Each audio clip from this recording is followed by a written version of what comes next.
छत्तीसगढ़ के पूर्व मंत्री शिव डहरिया की पत्नी शकुन डहरिया की संस्था राजश्री सद्भावना समिति के भवन और कब्जे वाली जमीन को लेकर बड़ा खुलासा हुआ है।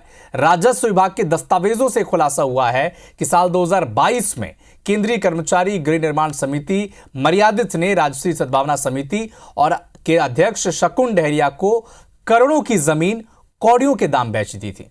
इस खुलासे के बाद से ही कई सवाल खड़े हो रहे हैं।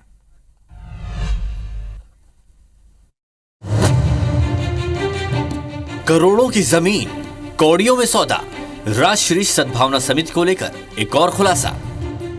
जी हां, रायपुर के शताब्दी नगर में करीब 15,000 वर्ग फीट में पूर्व मंत्री शिव डहरिया की पत्नी शकुन डहरिया की संस्था राजश्री सद्भावना समिति वाले भवन और कब्जे वाली जमीन को लेकर रोज नए खुलासे हो रहे हैं। राजस्व विभाग के विक्रय विलेख से पता चला है कि साल 2022 में केंद्रीय कर्मचारी गृह निर्माण समिति मर्यादित ने राजश्री सद्भावना समिति और अध्यक्ष शकुन डहरिया को सिर्फ 4 लाख रुपए कीमत और 25,000 रुपए स्टाम्प ड्यूटी में जमीन बेच दी थी और इसकी रजिस्ट्री समिति के अध्यक्ष CS ठाकुर ने कराई।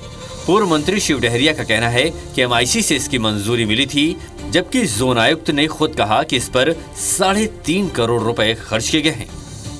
सोसाइटी की जगह पर सामुदायिक भवन का निर्माण किया गया है। उनको सामुदायिक भवन के संचालन संधारण के लिए MIC के माध्यम से अनुमति दी गई थी। ये MIC की कॉपी है जो स्वीकृति हुआ है उसकी, और इसमें आदरणीय हमारे महापौर एजाज ढेबर जी का भी हस्ताक्षर है। और सीलिंग करके ये हम अपने कब्जे में ले रहे हैं, नगर निगम के कब्जे में ले रहे हैं इसको, राजश्री सद्भावना समिति के आधिपत्य से। करीब सर कितना खर्चा हुआ है परिसर में? लगभग 3.5 करोड़। इस केस में नए खुलासे के बाद और कब्जे के आरोपों को लेकर कई सवाल भी खड़े हो रहे हैं। सवाल नंबर 1, जिस जगह अटल आवास के मकान थे उस जमीन को सोसाइटी कैसे बेच सकती है? सवाल नंबर 2, अगर जमीन सोसाइटी की थी तो पूर्व मंत्री शिव डहरिया ने क्यों कहा कि समिति को MIC से आवंटित हुई थी? सवाल नंबर 3, अगर भवन निजी जमीन पर बना है तो इस पर नगर निगम ने करोड़ों रुपए कैसे खर्च कर दिए? 16 जून 2022 को महापौर ढेबर की MIC में राजश्री सद्भावना समिति को 3500 वर्ग फीट जमीन आवंटित करने का प्रस्ताव लाया गया। तो सवाल नंबर 4, 24 मार्च को बिक्री के बाद जब जमीन निजी हो गई थी तो प्रस्ताव MIC में क्यों लाया गया?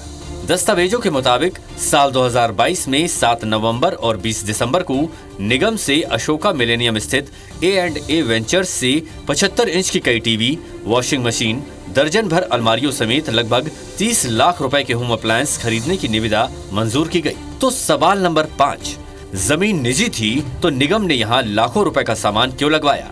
सवाल नंबर 6, दस्तावेजों में अगर ये भवन सामुदायिक था तो निगम ने घरेलू उपयोग के महंगे सामान क्यों मंगवाए? भवन और सरकारी जमीन परिसर सील करने के साथ ही आयुक्त ने कहा कि यहाँ 3.5 करोड़ रुपए खर्च किए गए। तो सवाल नंबर 7, निजी संस्था की संपत्ति पर इतनी बड़ी राशि कैसे खर्च की गई और किस मत से इसे मंजूरी दी गई? सवाल नंबर 8, 3500 वर्ग फीट जमीन खरीदी गई थी तो करीब 12,000 वर्ग फीट जमीन पर 20 फीट ऊंची दीवारें उठाकर लोगों की आवाजाही क्यों बंद की? सवाल नंबर 9, कब्जे वाले परिसर में लगा बिजली विभाग का ट्रांसफार्मर किसके आदेश पर बंद किया गया? सवाल नंबर 10, अगर जमीन राजश्री सद्भावना समिति की थी तो निगम के नोटिस पर कब्जा क्यों खाली किया गया?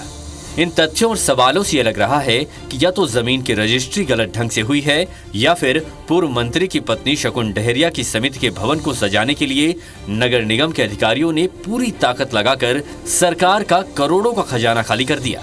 इन तमाम सवालों के जवाब तो जांच में ही सामने आएंगे। संदीप शुक्ला, IBC 24, रायपुर।